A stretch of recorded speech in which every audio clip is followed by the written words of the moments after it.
स्वास्थ्यको कारणले उभिएर बोल्न गाह्रो हो। बस्ने व्यवस्था मिलाइदिनु हुन महासचिवजीलाई म निर्देश गर्छु। बस्ने व्यवस्था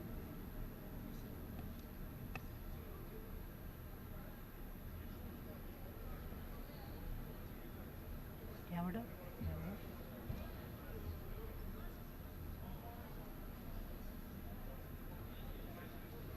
मेरो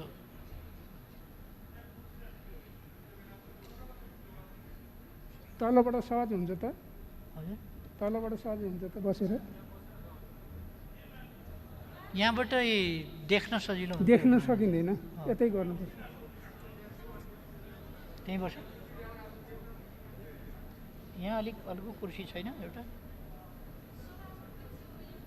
यता कसो होला त? यतै त्यहाँ राख्दा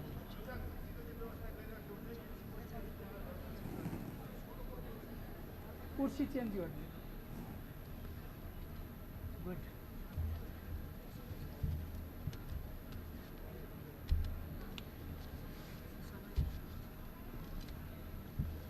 ल त यो त ठिकै छ नि होइन? कुर्सी सहज हुन्छ। ठिक छ, ठिक छ, अब ठिक छ।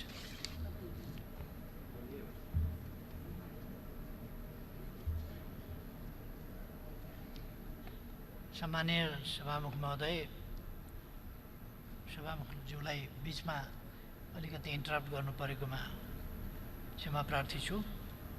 मेरो त्यो अपरेसनको कारणले खुट्टामा अलिकति समस्या भएको हुनाले उभिन गाह्रो परेको हो लामो समय।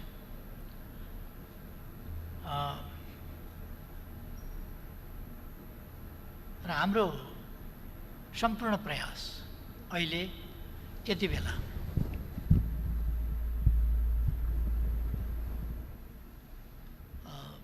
कोरोना भाइरस मुक्त देश बनाउने कुरासँग केन्द्रित छ। यति बेला पनि यसभन्दा पछि पनि नीति कार्यक्रममा पनि उल्लेख भएको छ। हाम्रो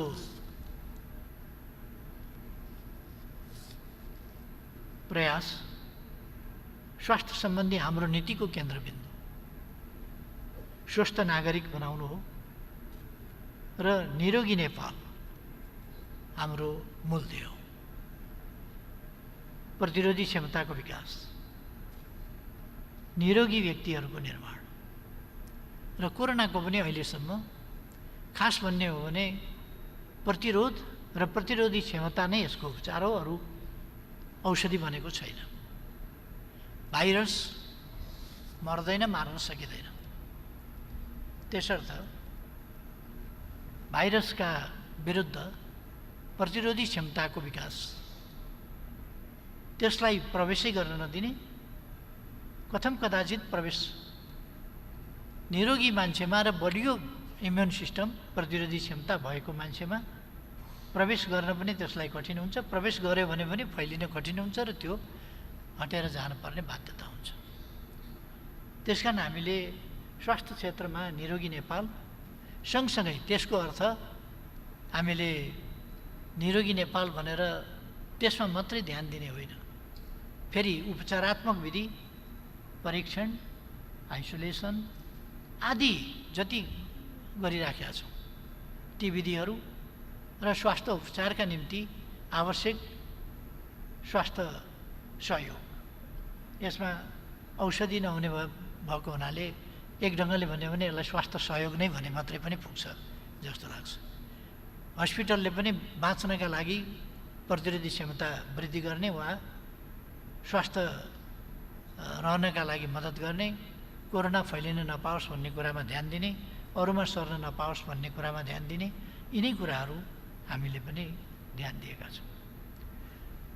यसको नियन्त्रणपछि स्वाभाविक रूपमा स्वास्थ्य क्षेत्रमा नेपाल एक तह माथि उठेको हुनेछ। हामीलाई कोरोनाले बहुतै महँगोमा तर मूल्यवान शिक्षा दिएको छ।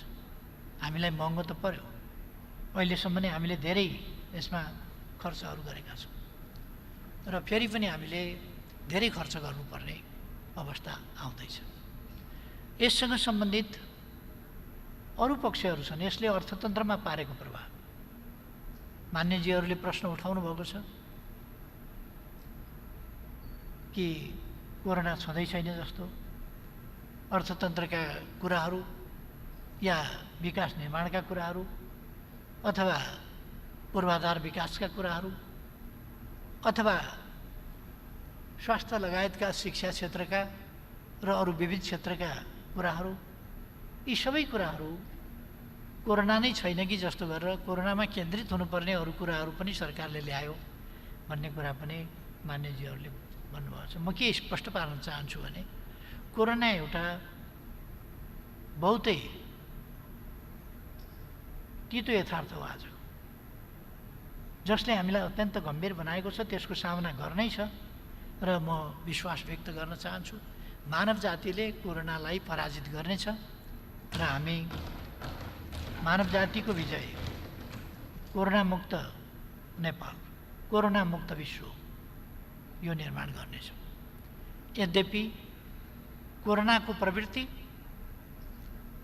र मानवीय प्रवृत्ति दुईटाको विश्लेषण गरेर यो निकट भविष्यमा समाप्त भइहाल्ने स्थिति छैन भन्ने पनि वैज्ञानिकहरूको भनाइ छ। तर हामीले कोरोनाको प्रवृत्ति त कोरोनाले बदल्छ बदल्दैन त्यो उसको कुरा हो। हामी हाम्रा प्रवृत्तिहरू, हाम्रा आनीबानीहरू, हाम्रा तरिकाहरू बदल्न सक्दछौँ। थुप्रै कुरा हामीले बदलेका पनि छौँ र अझै पनि हामीले यी कुराहरूलाई बदल्नुपर्छ। हाम्रा आनीबानीहरूलाई, खानपानहरूलाई, खानेपानी खाने पिउने व्यवस्था जस्तो गर्ने गरेका छौँ, हामीले जसरी चल्ने गरेका छौँ त्यसमा समयानुकूल आवश्यकता अनुसार वैज्ञानिक ढङ्गका कुराहरू अपनाउने र परिवर्तन ल्याउने ती कामहरू गर्नुपर्दछ। अहिले यसले अर्थतन्त्रमा पारेको प्रभावको हिसाबले उत्पादन ह्रास भएको छ, भन्सार कम उठेको छ, राजस्व कम उठेको छ, रेमिटेन्स छँदै छैन। यसले बहुतै गम्भीर नकारात्मक प्रभाव अर्थतन्त्रमा पारेको छ। यसो भनेर हामी हातखुट्टा फ्याँकेर थोरै मात्रै भयो, ठिक छ ठिक छ ठिक छ ठिक छ पर्दैन, ठिक छ। अर्थतन्त्रमा गम्भीर प्रभाव नकारात्मक असर परेको छ नै, तर त्यसो भनेर हामी अब एकदमै निराश भएर हतोत्साहित भएर केही पनि नगरिकन बस्न सक्दैन। फेरि पनि हामीले जीवन चलाउनुपर्छ, फेरि पनि समाज चल्न पर्छ। त्यसकारण कोरोनासँग सतर्क हुँदै, कोरोनासँग लड्दै, कोरोनालाई प्रवेश गर्न नदिँदै र कोरोनालाई निको पार्दै हामी सामाजिक जनजीवनलाई पनि यदि झन् यो लामो समय चल्छ भने त हामीले झन् गम्भीरताका साथ सोच्नुपर्छ। यो लामो समय चल्छ भने समाज कसरी हामीले सँगसँगै चलाउने, समाजको आर्थिक क्रियाकलाप, बाँच्नका लागि चाहिने कुराहरू कसरी सँगसँगै चलाउने। त्यसकारण स्वाभाविक रूपमा हामीले हाम्रो अर्थतन्त्रलाई आत्मनिर्भर अर्थतन्त्रतर्फ विकास गर्ने, यस कुरामा ध्यान दिनुपर्ने। हाम्रो उत्पादनले हामीलाई पुग्ने स्थिति बनोस्। हामीले थाहा पाउनु पर्दछ कि विश्वका दात्री राष्ट्रहरू, सङ्घ संस्थाहरू पनि दिइरहन सक्ने अवस्थामा हुँदैन यदि यही स्थिति हो र सबैका नोक्सान छ भने। धेरै देशहरू, 18वटा देश विश्वका बाहेक अरू देशहरूमा ऋणात्मक भएको छ उत्पादन वृद्धि। उत्पादन वृद्धि हुने होइन, घटेको छ, ऋणात्मक भएको छ। त्यस स्थितिले अर्थतन्त्रमा पार्ने प्रभाव, करोडौँ मानिसहरू र जनसङ्ख्याको ठुलो प्रतिशत अथवा उल्लेख्य प्रतिशत भनौँ, त्यो प्रतिशत जबलेस हुने स्थिति, रोजगारीबाट वञ्चित हुने स्थिति, आम्दानीबाट वञ्चित हुने स्थिति, यी सबै पक्षहरू गम्भीर छन्। त्यसो भएपछि हामीले हाम्रा कृषि क्षेत्रमा, अरू क्षेत्रमा यो उत्पादन कसरी बढाउने, उपभोग्य वस्तुहरूको उपलब्धता कसरी गराउने, कमसेकम हामीलाई बाँच्नका लागि पनि दाल चामल तरकारी नुन जस्ता कुराहरू त अनिवार्य चाहिन्छ। त्यही न्यूनतम कुरा पनि भोलि कसरी उपलब्ध गराउने भन्ने कुरातर्फ पनि हामी गम्भीर हुन जरुरी छ। खाद्य पदार्थ जुनसुकै होस् त्यो कमसेकम बाँच्नका लागि खान पर्ने र त्यसमा कतिपय अत्यावश्यक खानेकुराका कम्पोनेन्टहरू अनिवार्य हुनुपर्ने, त्यस स्थितिलाई ध्यानमा राखेर नै हामी आफ्ना आर्थिक क्रियाकलापहरू सञ्चालन गर्ने जसबाट सामाजिक जीवन पनि चल्न सक्दछ। त्यसै अनुसार अहिले नीति कार्यक्रममा थुप्रै कुराहरू उल्लेख भएका छन्।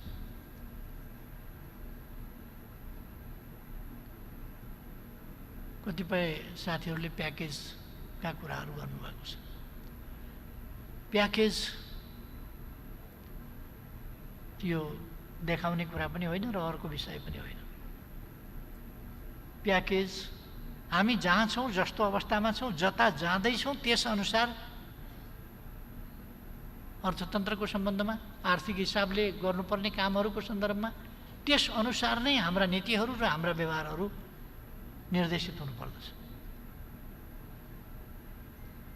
त्यसकारण हामी जनतासँग कुनै प्रकारको छलछामको व्यवहार गर्न सक्दैनौँ। भन्ने एउटा, देखाउने एउटा, गर्ने अर्को, त्यस्तो गर्न सक्दैनौँ, गर्न हुँदैन। हामीले यथार्थ चित्रण जनताका सामु राख्नुपर्दछ र प्याकेज प्रस्तुत गर्दा राम्रो हिसाब किताबका साथ त्यसरी प्याकेज प्रस्तुत गर्नुपर्दछ जो सस्टेनेबल हुन सकोस्, जो राज्यले पनि धान्न सक्ने हुन सकोस्, जो स्रोत आधारित हुन सकोस्, ती कामहरूलाई हामीले गर्नुपर्दछ। त्यसकारण हामीले भनेका छौँ जो बेरोजगार भएका छन्, जसको आम्दानी रोजगारी गुमेको कारणले समाप्त भएको छ, त्यस्तो मानिसहरूलाई सम्भव हुन्छ भने सम्भव हुनेसम्म रोजगारीका अवसरहरू उपलब्ध गराउनुपर्छ। रोजगारीका अवसर उपलब्ध गराउने, उसको कमाईबाट आम्दानी सुनिश्चित गर्ने बाटो सबभन्दा दिगो बाटो हो, जसले समाज चलाउनका निम्ति पनि, निजको जीवन, निजको परिवार चलाउनका निम्ति पनि, देशको अर्थतन्त्रलाई कमजोर हुन नदिनका निम्ति पनि यो आवश्यक छ। त्यसकारण हामी त्यस बाटोमा नै जान खोजिरहेका छौँ।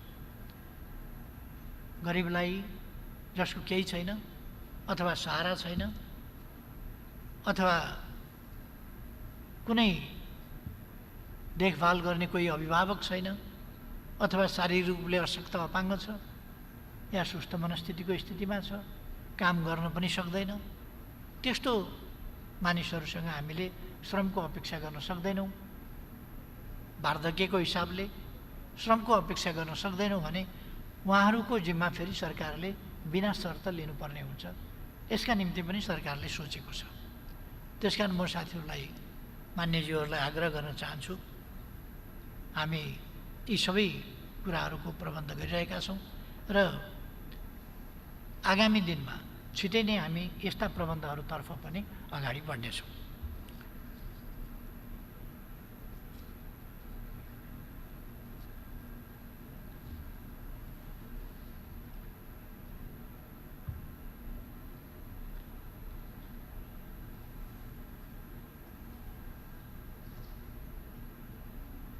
म लोकतन्त्रको सम्बन्धमा अलिकति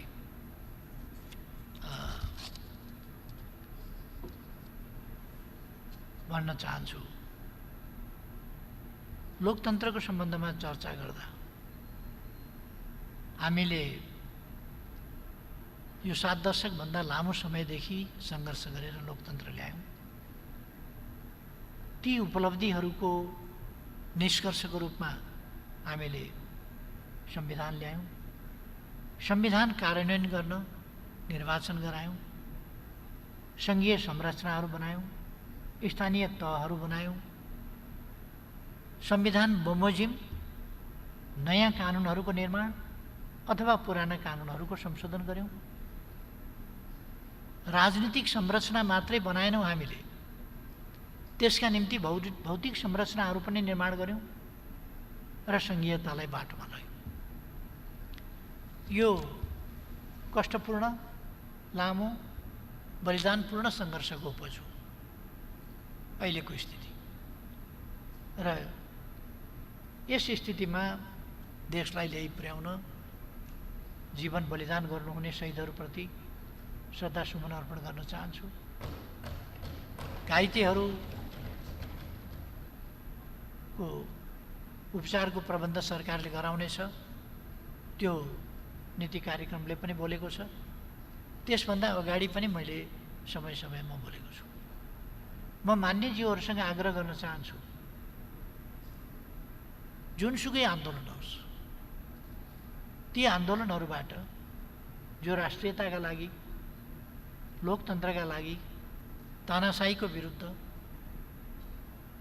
अथवा जनजीविकाका सङ्घर्षहरूमा, अधिकार प्राप्तिका विभिन्न ढङ्गका लडाइँहरूमा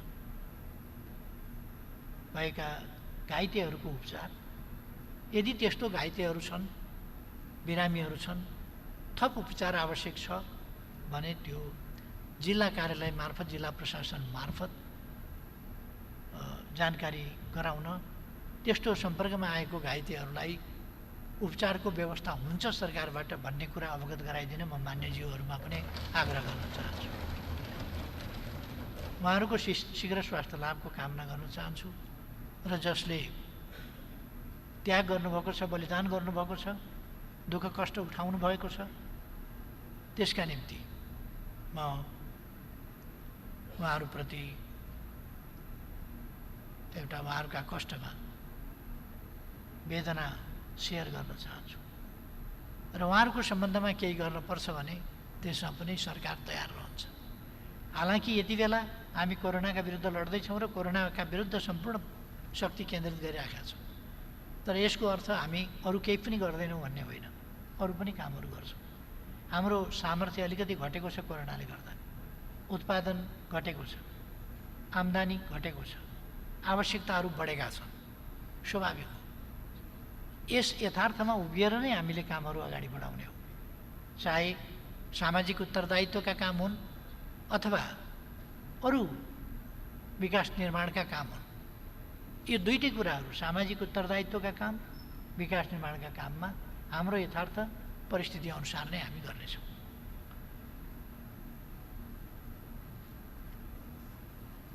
कतिपय मान्यजीहरूले अलिक लोकतन्त्रको चरित्र भन्न खोजिया के परिपूर्ण पूर्ण लोकतन्त्र भनिएको छ, समाजवाद उन्मुख भनिएको छ, यो के हो बुझिएन भन्ने खालको पनि कुरा गर्न खोज्नुभएको छ। यो एकदमै स्पष्ट छ, हामीले चल्ते चलाते लोकतन्त्र भनेका होइनौँ। पोलिटिकल फ्रिडमवाला, पोलिटिकल फ्रिडम भएपछि पुग्यो अथवा जनताको समग्र जीवनसँग सम्बन्धित नरहेको, स्वतन्त्रताका हकहरूसँग मात्रै सम्बन्धित रहेको त्यस्तो लोकतन्त्रको मात्रै कुरा गरे होइन। हामीले जनताको जीवनसँग समग्र रूपमा सम्पूर्ण पक्षहरूमा सम्बन्धित रहेको लोकतन्त्रको कुरा गरे हौँ।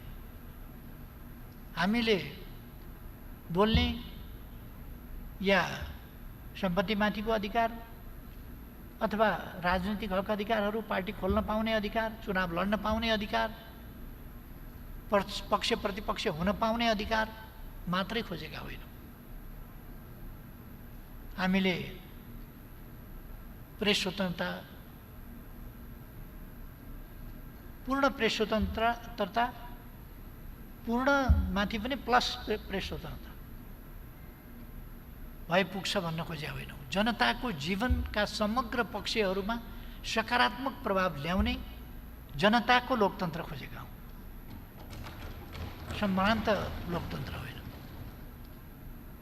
मानिसका छोराछोरीहरू सडकमा बेसहारा भएर जीवन जिउनका लागि कुकुरसँग लडाइँ गरेर फोहोरको ढुङ्गुरमा खाना खोजेर खानुपर्ने, सडक बालबालिका भएर कुद्न पर्ने, प्रशस्त वाक स्वतन्त्रता हुने डेमोक्रेसीको वास्तविक अर्थमा कति महत्त्व हुन्छ। मान्छेको छोराछोरी सडक बालबालिका भएर, बेवारिसे भएर, अभिभावक विहीन भएर, राज्य उसको अभिभावक होइन, त्यस्तो अवस्थामा हामी लोकतन्त्रका कुरा गर्छौँ भने त्यो लोकतन्त्र कस्तो हुन्छ? बुढाबुढीहरू सडकमा अलपत्र परेका छन्, जिउभरि घाउ भएको छ,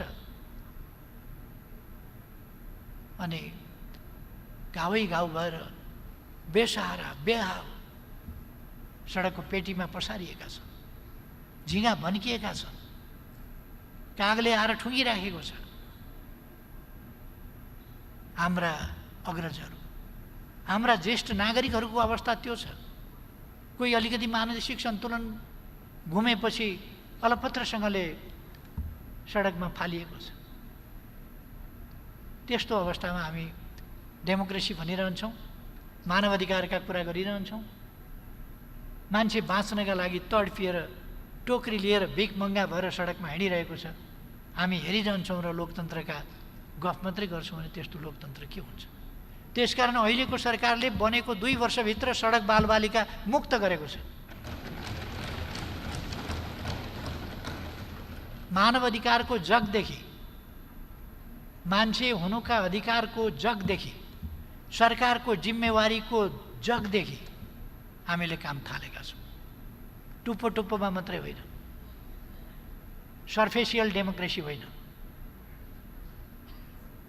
त्यसकारण हामीले भनेका हौँ परिपूर्ण डेमोक्रेसी, कम्प्रेहेन्सिभ डेमोक्रेसी, सम्पूर्ण क्षेत्र समेटेको डेमोक्रेसी, पूर्ण लोकतन्त्र हामीले भनेका हौँ। जुन लोकतन्त्रले, मैले भन्ने गरेको छु कि जुन लोकतन्त्रले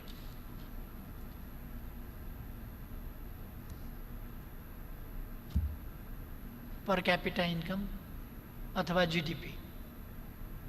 जिडिपी नापेर हामी यहाँ पुगेका छौँ भन्ने, तर बालबालिका सडकमा कुकुरसँग लडाइँ गरेर खानेकुरा खोजेर बाँच्ने कोसिस गरिरहेका छौँ। हामी जिडिपी र पर क्यापिटा इन्कमका कुरा गर्छौँ। त्यसकारण हामीले भनेको त्यो चल्ते चलातेको त्यस्तो डेमोक्रेसी होइन। डेमोक्रेसी उहिले अब्राहम लिङ्कनले भनेको थियो, of the people, by the people, for the people. तर यति वर्षपछि पनि अहिले पनि बेगरै सडकमा हिँडिराखेका छन्। समृद्धिको गान बखान भइराखेका हुन्छ। 1000 पल्ट विश्व विनाश गर्न सक्ने हतियार निर्माण भएका हुन्छन्, तर एउटा मानिसको सन्तान बेगर भएर हिँडिराखेका हुन्छ। स्ट्रिट चिल्ड्रेनको रूपमा, स्ट्रिट चाइल्डको रूपमा हिँडिराखेका हुन्छ। म ठान्छु त्यस्तो सरकारहरूले शरमबोध गर्नुपर्दछ। त्यसकारण यो लोकतन्त्रको परिभाषा बुझिएन। परिपूर्ण भनेको के हो भनेको यो मानव जीवनका सम्पूर्ण पक्षहरूलाई ध्यान दिने, लोक कल्याणकारी राज्यको अवधारणा अनुसार सामाजिक न्याय र समानता सहितको उपलब्धिहरूमा सबैको पहुँच र सेयर भएको यस्तो लोकतन्त्र भनिएको। अर्को यसको भौतिक पक्ष मात्रै होइन, यसका अरू पक्षहरू, सामाजिक सुप्रबन्धका पक्षहरू, ती पक्षहरू पनि भएको लोकतन्त्र भनिएको। यसै कारण हामीले समृद्ध नेपालको मात्रै नारा दिएनौँ। हाम्रो राष्ट्रिय आकाङ्क्षा समृद्ध नेपाल मात्रै होइन, सुखी नेपाली हो। हजारौँ वर्ष अगाडि हाम्रा पूर्वजहरूले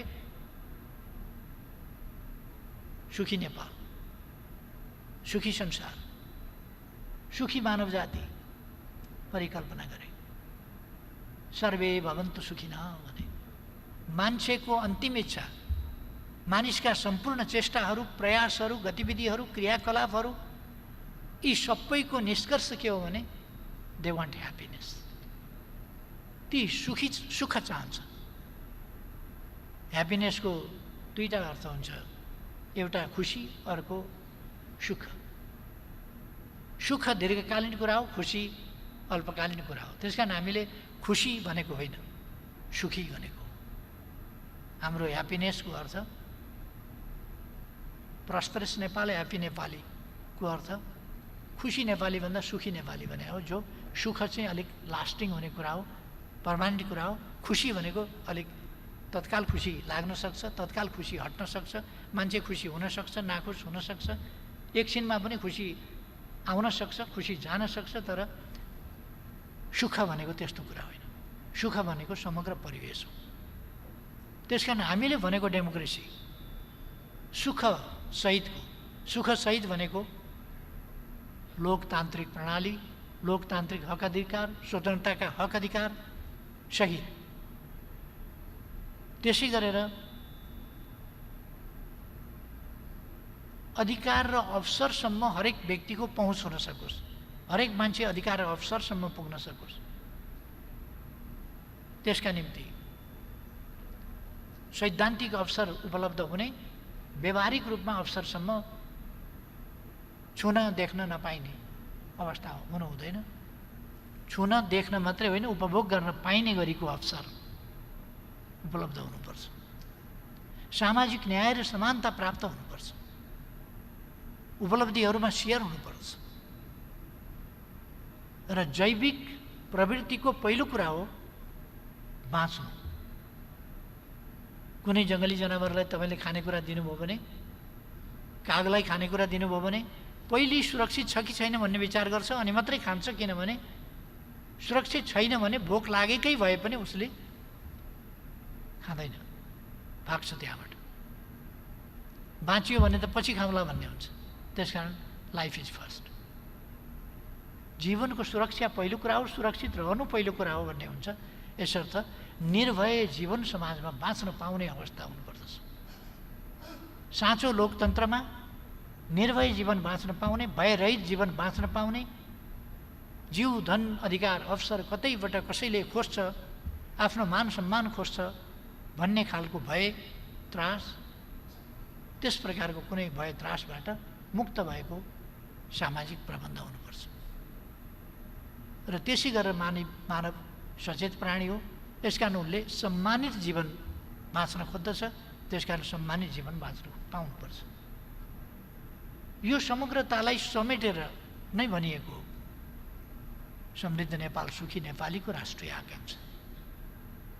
त्यही भनिएको हो हामीले खोजेको समाजवाद उन्मुख लोकतन्त्र, समाजवादतर्फ उन्मुख। यसमा दुविधा हुनुपर्ने कारण छैन। थियो भने पनि अब नराख्न म मान्यजीहरूलाई आग्रह गर्न चाहन्छु, साथीहरूलाई आग्रह गर्न चाहन्छु। यस्तो दुविधा कुनै राखिरहनु पर्ने आवश्यकता छैन।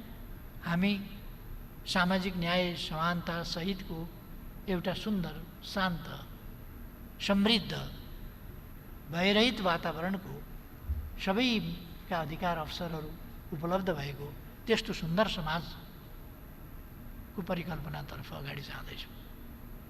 यो एनार्किजम, स्टेटलेस राज्यको कुरा हामी गरिरहेका छैनौँ। राज्यको महत्त्व यसपल्टको कोरोनाले पनि फेरि देखाएको छ। बिचमा एकपल्ट राज्य एउटा समन्वयकारी निकाय मात्रै हो, राज्यको खास अर्थ छैन र भूमिका कमजोर गर्दै निजी क्षेत्र बढाउँदै लानुपर्छ भन्ने एक समय चल्यो पश्चिमा मुलुकहरूले त्यसलाई ड्राइभ गरे। तर त्यो कुरा फेल खाइसक्यो। अहिले अझ देखियो कि राज्यको अर्थ, महत्त्व। तर त्यो राज्य शासक राज्य होइन, सेवक राज्य हुनुपर्दछ। त्यो राज्य एउटा वर्ग विशेषको, बलियाको राज्य हुनु हुँदैन, सबैको राज्य हुनुपर्दछ। त्यस अनुसारको लोकतन्त्रको कुरो गरिएको, नबुझ्नु पर्ने त्यस्तो जटिलता त के छ र त्यसमा।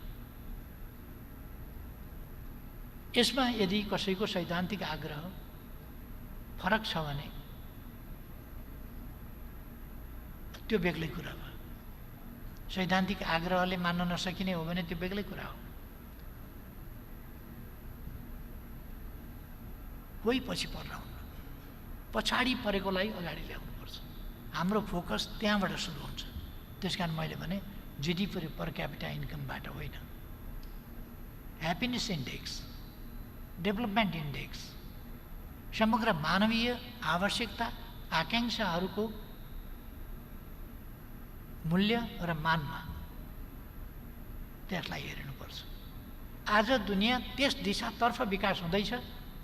सानो देश भए पनि हामीले अवधारणागत हिसाबले, वैचारिक हिसाबले, सैद्धान्तिक हिसाबले यी कुराहरूलाई लिड गरिरहेका छौँ। त्यसकारण यसमा चिन्तित हुनुपर्ने होइन, खुसी हुनुपर्ने अवस्था छ।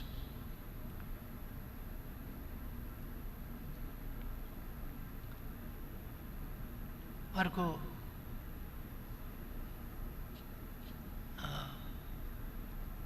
यो नयाँ नक्सा प्रकाशित गरेको, लिम्पिया दुराली पुलेक र कालापानीको सम्बन्धमा आवाज उठाएको आदि प्रश्नहरूको प्रसङ्गमा हो या अरू प्रसङ्गमा हो, यो तथाकथित राष्ट्रवाद भनेर नामाकरण गरिएको, विशेषण दिइएको पनि म सुन्छु। म साथीहरूलाई आग्रह गर्न चाहन्छु, नेपाल जस्तो देशले, जो दुईटा ठुला बलिया देशहरूका बिचमा छ, यस्तो देशले तथाकथित राष्ट्रवादको बाटो, देखावा राष्ट्रवादको बाटो अथवा लम्पसारवादको बाटो, राष्ट्रवाद नहुने बाटो समाउनु हुँदैन।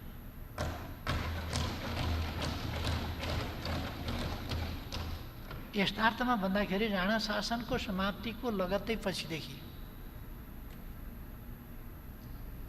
उत्तरी चेकपोस्टमा लगेर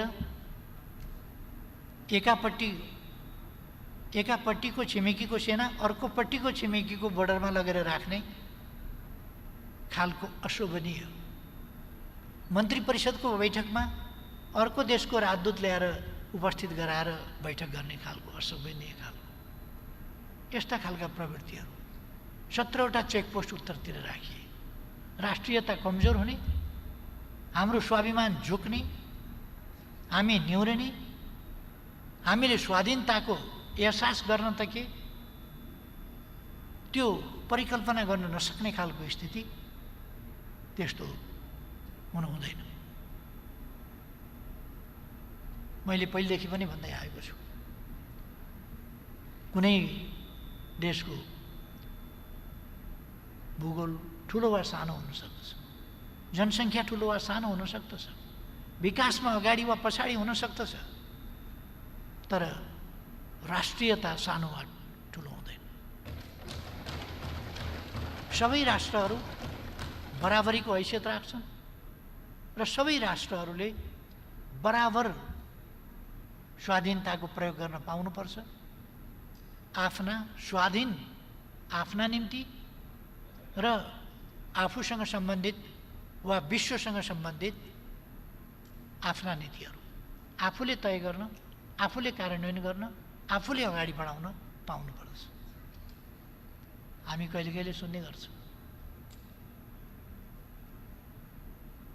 जानै लागेको थियो, फलान देशको राजदूतले भूमिका खेलेर फेरि अडाइदियो। नेपालको अहिलेको सन्दर्भमा नेपालको स्वाभिमानमाथि यस्ता खालका कमजोर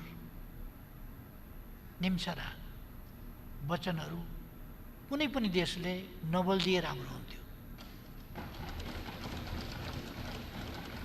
यो सरकार नेपाली जनताले बनाएको हो, नेपाली जनताबाट निर्वाचित हो, कुनै देशको आशीर्वादबाट बनेको, बन्ने, टिक्ने, अडिने, ढल्ने, ढालिने कल्पना नगरे हुन्छ। यो नेपाली जनताको इच्छाको प्रकटीकरण हो।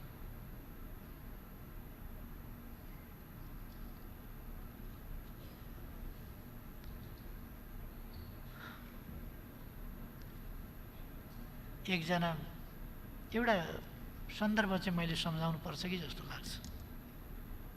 नेभिल च्याम्बरलेनलाई हटाएर चर्चिल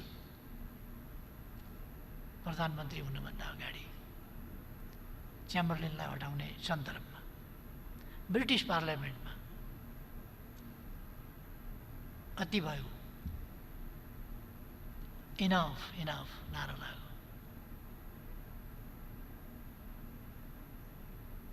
त्यसो भएपछि चेम्बरलेनले छोडिदिनुपर्छ, इनाफ इनाफ भनेपछि छोडिदिनुपर्छ। सायद अहिलेको सरकारलाई होला इनाफ इनाफ भनिरहेको छ, छोडिदिनु पर्यो भन्ने। त्यो उहाँ मित्रलाई लागेको, मित्रले भन्नुभएको इनाफ इनाफ होला। नेपाली जनताले गएको चुनावमा enough enough enough and more than enough भनेर त यो सरकार बनाएको।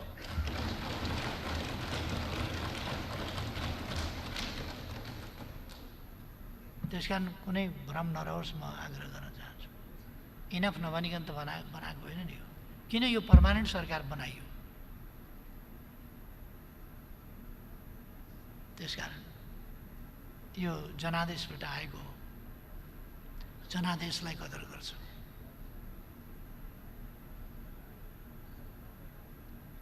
इच्छा गर्न पाइन्छ, म त्यसमा केही भन्दिनँ। अत्यन्त सम्मान साथ सम्झाउन मात्रै खोज्छु। जनताले इनाफ इनाफ भन्छ कहिले कहिले। पार्लियामेन्टमा त इनाफ इनाफ 6 महिना 9 महिनाका हामीले इनाफ इनाफ देख्यौँ नि त। Enough enough देखेनौँ? शक्तिका खेलहरू, समीकरणहरू, यता र उता, को कहाँ कहाँ कुद्ने, कुदाकुद, दौडा दौड आदि, यो सबै पार्लियामेन्टका इनाफ इनाफ पनि हामीले देख्यौँ। सबै कुरालाई इनाफ इनाफ भनेर जवाफ नेपाली जनताले गएको चुनावमा दिएको छ। यो सरकार त्यसैको उपज हो। त्यसकारण यो 1940 तिरको कुरा, अर्को देशको कुरा, त्यो सबै जुत्ता, एउटै जुत्ता सबै खुट्टामा मिल्दैन। यो च्याम्बरलेन र चर्चिलको दृष्टान्त पनि, त्यहाँको जुत्ता 1940 को जुत्ता यहाँ ल्याएर नेपालीका खुट्टामा लाउन खोज्दा धेरै अगाडि बढिसकेको परिस्थितिमा मिल्दैन। कहिले कहिले यस्ता प्रयासहरूले के हुन्छ, भुटोलाई फाँसी दिइन्छ र अनि हक जस्ताको हातमा शासन जान्छ, सुकर्णको हत्या हुन्छ र सुहार्तो जस्ता तानाशाहहरूको उदय हुन्छ। हामीले मार्कोस देखेका छौँ, हामीले इदी अमिन देखेका छौँ, हामीले अरू यस्ता थुप्रै तानाशाहहरू देखेका छौँ। हामी भन्न चाहन्छौँ नेपालमा कुनै तानाशाहको उदय हुन सक्दैन। कुनै तानाशाह अब फर्केर आउने कल्पना नगर्दा हुन्छ, कुनै तानाशाह नयाँ तानाशाह निस्किन्छु भन्ने कल्पना पनि नगर्दा हुन्छ। अब नेपालमा अधिनायकवादको सम्भावना छैन र नेपाल डेमोक्रेसीबाट पछि हट्दैन।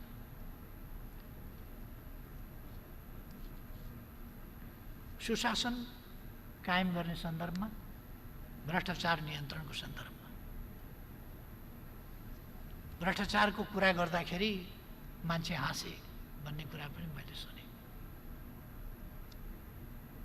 खुसी भएर हाँसे भने कुन्नी, कसैले मजाकबाट हाँस्ने ठाउँ छैन। पहिले छानबिनै हुँदैन थियो, अहिले छानबिन भएपछि विभिन्न केसहरू गिरफ्तार गर्न थालेपछि, कारबाही गर्न थालेपछि केसहरू देखिएका छन्। त्यो साँचो। पुराना केसहरू पनि हामीले छानबिन गराएका छौँ, त्यो साँचो। तर भ्रष्टाचार छानबिन गर्ने, कारबाही गर्ने, त्यसको नियन्त्रण गर्ने, त्यो प्रयास तीव्रताका साथ हामी अगाडि बढाइरहेका छौँ। त्यसकारण विचित्र लाग्छ मलाई, यस्तो 38 क्विन्टल सुनको कारोबार भयो, नेपाललाई बाटो बनाएर तस्करी भयो, छानबिन गर्दा त्यो पाइयो। त्यो त भइरहेको रहेछ। छानबिन गरेपछि मानिसहरू कारबाहीमा छन्, थुनामा छन्, गिरफ्तार भएका छन्, अदालतले केस हेरिरहेको छ। अनि सुनकाण्डको छानबिन खोइ अदालतमा मुद्दा छ, के हो छानबिन भनेको? मान्छे गिरफ्तार भएका छन्, जेलमा हालिएका छन्, जेलमा छन् मान्छेहरू, खोइ छानबिन भएको भनेको? जनता कति लाटो छ, कति मूर्ख छ भने ठान्नु भएको साथीहरूले? जनता त मूर्ख छैन त त्यस्तो। जनता त बुझ्छ नि कुरा। छानबिन भएको छ, मानिसहरू जेलमा छन्, कारबाही भोगिरहेका छन्, मुद्दा अदालतमा छ। सुन ओसार्ने गौँडाहरू बन्द गरिएको छ। मजेरीमा लुकाएर राखेको उदेनेर निकालिएको छ। ओडारमा फालेको जङ्गलमा खोजेर निकालिएको छ। यस्तो पनि कहिले हुन्थ्यो र? यस्तो पहिले गरिँदैन थियो। सुटु जान्थ्यो, त्यसकारण देखिँदैन थियो। अहिले गिरफ्तार गरिएको छ, देखिन्छ। त्यसकारण म मान्यज्यूहरूलाई आग्रह गर्न चाहन्छु, भ्रष्टाचार नियन्त्रण निर्मूलन एकदम सजिलो विषय हो भन्ने पनि होइन। यो समाजमा व्यक्त भएको एउटा दुराचारको रूपमा चाहिँ अलिक जरा गाड्न खोजेको विषय, यसलाई नियन्त्रण गर्ने प्रयास प्रभावकारी ढङ्गले अगाडि बढाइएको छ, बढाइनेछ र यसलाई नियन्त्रण गरिनेछ। त्यसकारण यो आलोचनाका लागि आलोचना त गर्न सकिन्छ, तर जनताले हेरिराखेका छन्। त्यसकारण जनता हाँसेका छन् भन्ने कुरा होइन, जनता यस्ता कुराहरूबाट खुसी भएको छ कि यो छानबिन हुँदैछ।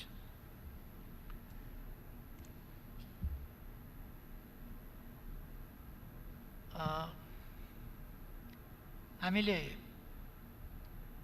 नेपालको नयाँ नक्सा मन्त्री परिषदबाट हिजो प्रकाशित गरेका छौँ। लिम्पियाधुरा, लिपुलेक, कालापानी सहित हाम्रो भूभाग हो। 18 सालसम्म त्यहाँ जनगणना गर्ने, तिरो उठाउने काम भइरहेको थियो। त्यसपछि तिरो उठाउने जस्ता कामहरू जान नदिने, त्यहाँ रोक्ने खालका कामहरू भए र खास गरी 1962 सनमा त्यहाँ भारतीय सेना कालापानीमा बसेपछि त्यसभन्दा पश्चिमको भूभागतर्फ जान हामी ब्लक भयौँ। हामीलाई ब्लक गरियो र त्यस बेलाका शासकहरूले त्यस कुरालाई सहेर बसे र त्यो विषय ताजा विषयको रूपमा नभएर ओझेलमा पर्दै गयो। वर्तमान सरकारको तर्फबाट प्रधानमन्त्रीको हैसियतले म यस गरिमामय सदनलाई अवगत गराउन चाहन्छु।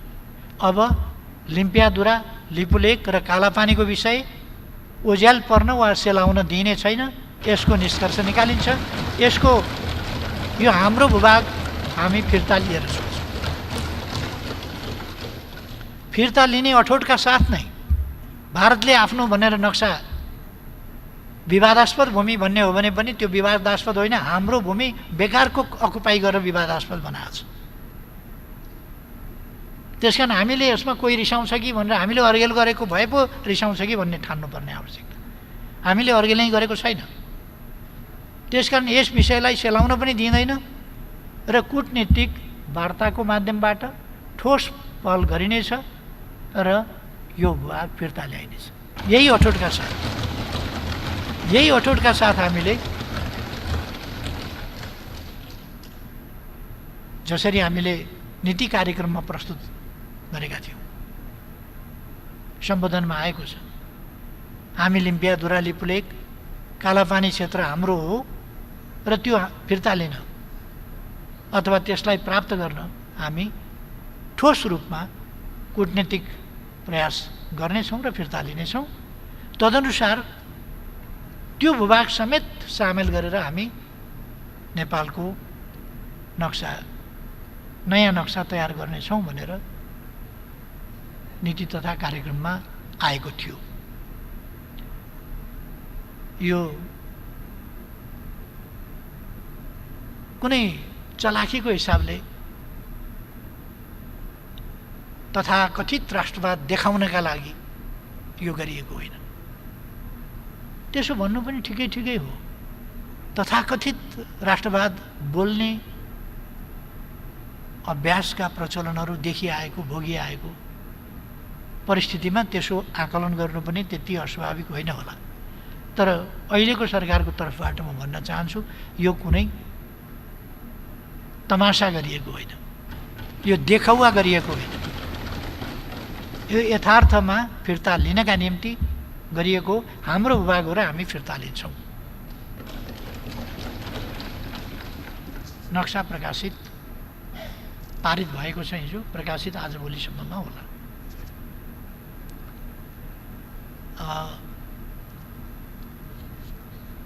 म यसबाट सिँगै राष्ट्र खुसी हुनेछ विश्वास गर्दछु। यस सदनमा संविधानको अनुसूची 3 जहाँ हाम्रो प्रतीक चिन्ह छ त्यो संशोधन गर्न यहाँ संविधान संशोधनको त्यो एउटा मुद्दा प्रस्तुत गरिनेछ। अरू पनि विषयहरू हुन सक्दछ। अरू विषयहरूको सम्बन्धमा हामी भोलि फेरि छलफल गर्न सक्छौँ, संविधान संशोधनका कुरा गर्न सक्छौँ। तर सबै विषयहरूभन्दा बढी महत्त्वको, तत्कालीन महत्त्वको, हाम्रो वार्तासँग सम्बन्धित, हाम्रो नक्सासँग सम्बन्धित, हाम्रो भूमि फिर्तासँग सम्बन्धित यो विषय तात्कालिक महत्त्वको र तत्कालका लागि जरुरी विषय हो। त्यसकारण यो संविधान संशोधनको प्रस्ताव यस गरिमामय सदनमा आउनेछ र मैले विश्वास लिएको छु त्यो पारित हुन्छ। यसो भइसकेपछि हाम्रो आफ्नो तर्फको तयारी दुविधा रहित ढङ्गले हाम्रो क्लियर कट बाटो यो हो भन्ने कुरा गरेर दुविधा रहित ढङ्गले हामी जाने कुरा यो पुरा हुन्छ। म ठान्छु संविधानको अनुसूची 3 नेपालको नक्सा समेत जहाँ अङ्कित छ त्यो संसदले पारित गरेका दिन देशमा दीपावली हुनेछ राष्ट्रियताको पक्षमा। मैले त्यो विश्वास लिएको छु।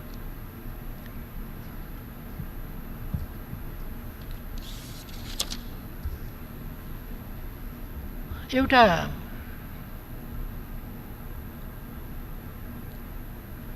प्रश्न अलिकति केही साथीहरूले उठाउनु भएको छ। 211 नम्बर बुँदामा, नीति कार्यक्रमको 211 नम्बर बुँदामा लप्सीफेदी, रातमाटे हिटौँडा र लप्सीफेदी, रातमाटे दमौली बुटवल ट्रान्समिसन लाइनको 400 केबी ट्रान्समिसन लाइनको उल्लेख छ। त्यसो भएपछि कतिले भन्नुभएको छ, टिप्पणी गर्नुभएको छ, आशंका व्यक्त गर्नुभएको छ यो पछाडिको ढोकाबाट एमसिसी ल्याउन खोजियो, जसकेलाबाट एमसिसी छिराउन खोजियो। म स्पष्ट पार्न चाहन्छु, यो हाम्रो प्राविधिकहरूले, हाम्रो इन्जिनियरहरूले, हाम्रा विद्युत विज्ञहरूले लप्सीफेदी, रातमाटे हेटौँडा र लप्सीफेदी, रातमाटे दमौली र बुटवलको ट्रान्समिसन लाइन आवश्यक छ। नत्र भने हामीले विद्युत उत्पादन गर्ने तर विद्युत बहन गर्ने, त्यसलाई लिएर जाने, त्यसलाई ट्रान्सफर गर्ने माध्यम भएन भने उत्पादन गरेको बिजुली के गर्ने? त्यसकारण त्यो उत्पादन गरेको बिजुली उत्पादनै गर्न सकिँदैन, त्यो त्यत्तिकै मेसिन थानको लगाएर राख्नुपर्ने हुन्छ। हाम्रो जलस्रोतको धनी देश, हामी बेसरी विद्युत उत्पादन गर्दैछौँ र त्यसरी उत्पादन गरेको बिजुली अनि ट्रान्समिसन लाइन चाहिएन। त्यसकारण यो प्रश्न ट्रान्समिसन लाइन बनाउने भन्ने कुरा हो र ट्रान्समिसन लाइन अनिवार्य ढङ्गले बनाइन्छ। यो पछाडिको ढोकाबाट होइन, अगाडिको ढोकाबाट, जस्केलाबाट होइन, मूल बाटोबाट बनाइन्छ। एमसिसीले बनाउँछ, एमसिसीले बनाउँछ, एमसिसीले नबनाएर अरूले बनाउँछ, त्यसले बनाउँछ, कसैले नभए हामीले बनाउँछौँ। तर यो बन्छ बनाइन्छ। नत्र भने त हामीले जलस्रोतको धनी देश भन्ने विभिन्न यति धेरै अहिले हाइड्रो पावर प्रोजेक्टहरू हामी सञ्चालन गरिरहेका छौँ। यति धेरै प्रोजेक्ट सञ्चालन गरिराखेका छौँ, ती अब निकट भविष्यमा पुरा हुँदैछन्। ट्रान्समिसन लाइन बनाउन 5 वर्ष 4-5 वर्ष कमसेकम लाग्छ। विद्युत उत्पादन गरेको विद्युत बोक्ने त्यो माध्यम चाहिँ हामीसँग छैन। कतिवटा हाइड्रो पावर कम्पनीहरूले उत्पादन सुरु गर्न वा कन्स्ट्रक्सन सुरु गर्न यो भोलि गएर ट्रान्समिसन लाइनको अभावको कारणले हुन नसक्ने देखेर काम रोकेर बसेका छन्। लगानी गरेर उत्पादन भएर कहाँ लाने? ढोकामा बोकेर लाने कुरा भएन, केहीमा बोकेर लाने कुरा भएन। त्यसकारण त्यसका लागि चाहिने ट्रान्समिसन लाइन त्यो अनिवार्य छ, हामी बनाउँछौँ। पहिलो कुरा। दोस्रो कुरा, एमसिसी भनेको मेरो विचारमा यस गरिमामय सदनले छलफल गरेर निष्कर्ष आफूले निकाल्नु पर्यो। अघिल्लो सरकारले वार्ता गर्यो, छलफल गर्यो, एमसिसी सम्झौता गर्यो। अविच्छिन्न उत्तराधिकारको हिसाबले यस सरकारले अघिल्लै सरकारले संसदबाट अनुमोदन गर्नुपर्ने भन्ने समेत सम्झौता गरेको हुनाले यो सरकार आएपछि यसले गरिमामय सभामुख महोदयको टेबलमा संसदको अनुमोदनका लागि प्रस्तुत गर्यो। यो एमसिसी अहिलेको सरकारले सम्झौता गरेको होइन, अघिल्लो संयुक्त सरकारले सम्झौता गरे र अविच्छिन्न उत्तराधिकारवाला हुन्छ सरकार भनेको। अघिल्लो सरकारले गरेको काम मैले गरेको होइन भनेर अलपत्र छोड्न मिल्दैन। त्यसको सम्झौताको परिपालना गरेन भने विश्वसनीयता, कूटनीतिक विश्वसनीयता, राज्यहरूका बीचमा गरेका सम्झौताको विश्वसनीयता, नीतिहरूको निर्णयहरूको स्थिरताको स्थायित्वको विश्वसनीयता त्यो गम्भीर रूपमा प्रश्न उठ्छ। त्यसपछि त्यस्तो सरकारसँग, त्यस्तो देशको सरकारसँग सम्झौता कसरी गर्ने? कुनै देशले अहिलेको सरकारसँग गर्यो भने भोलिको सरकारले आएर त्यो मान्दिनँ भन्छ भने कसरी गर्ने? त्यसकारण सम्झौता गर्ने बेलामा हरेक देशको हरेक समयको सरकारले राष्ट्रिय हितको पक्षमा अत्यन्तै होसियार हुनुपर्छ, सावधान हुनुपर्छ, नत्र त्यसले अप्ठ्यारो पार्न सक्छ। त्यसका अरू छलफलका दलहरूभित्र छलफलका अथवा मान्यज्यूहरूका बीचमा छलफलका सोचका भिन्नताहरू हुन सक्छन्। त्यति बेलै प्रकट हुनुपर्थ्यो सम्झौता हुनुभन्दा अगाडि। भएन भने अहिले पनि छलफल गर्न सकिन्छ, त्यो आफ्नो ठाउँमा छ। त्यो छलफल गर्न सकिन्छ। एमसिसी पास गर्ने भए पास गर्ने, पास नगर्ने भए पास नगर्ने, यस गरिमामय सदनले निर्णय गर्न सक्छ। यहाँ सभामुखको टेबलमा आइसकेका छ, संसदले निर्णय गर्न सक्छ। त्यसभन्दा अगाडि दलहरूका बीचमा केही गर्नु छ, दलहरूमा छलफल गर्नु छ, दलहरूमा कुनै अरू कुराहरू छन् वा त्यस सम्झौताका कुराहरूमा अरू केही गर्नुपर्ने छन् भने ती दलहरूका कुरा भए, त्यो संसदको विषय भएन।